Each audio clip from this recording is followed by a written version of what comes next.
Good morning. It's Sunday morning, June 1st, 2025, and it's time for your morning walk with me, Sophfronia. This morning, I'm not sure if you can hear the unusual police sirens. I'm actually in Stuttgart, Germany. Yesterday I attended the lovely wedding of my dear friends Lulu and Jakob, an amazing event in the hillside near a vineyard.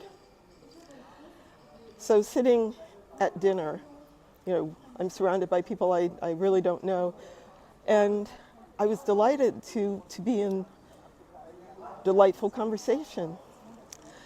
And actually I'm going to talk about this conversation because it was unexpected, it was a little difficult, but I think the question that this young man asked me was very important. So what was the question? First, I was explaining what I do, that I'm a writer and that some of my writing is about spirituality.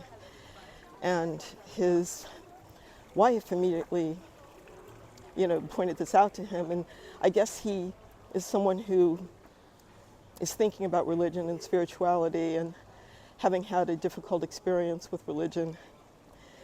And I talked to him about, how I believe, what I believe. And at this point, he thinks he might be agnostic, but he was asking, what is spirituality?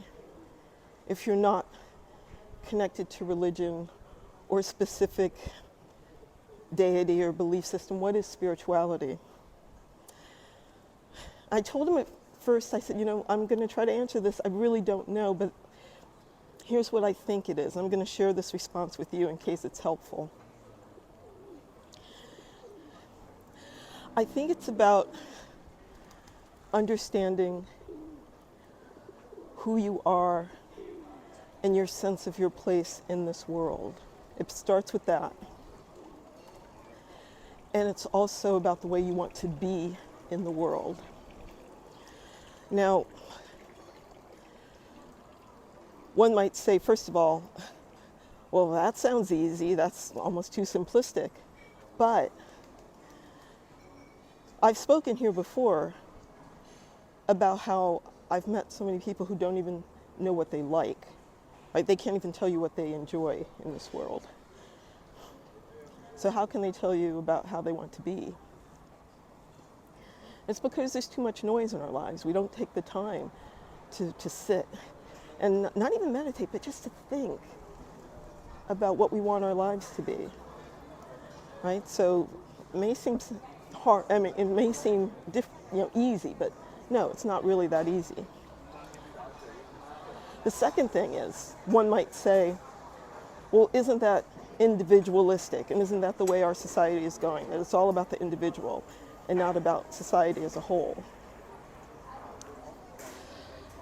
Remember Thomas Merton's great epiphany, that we are all connected, that we are one, that there is a hidden wholeness. And I truly believe that when one person is centered in themselves and behaving in a way that is inspiring, even if it's something is doing as simple as doing your job well, even if that job is sweeping the street or washing dishes, that you have an effect on people, right? Your individuality affects the whole.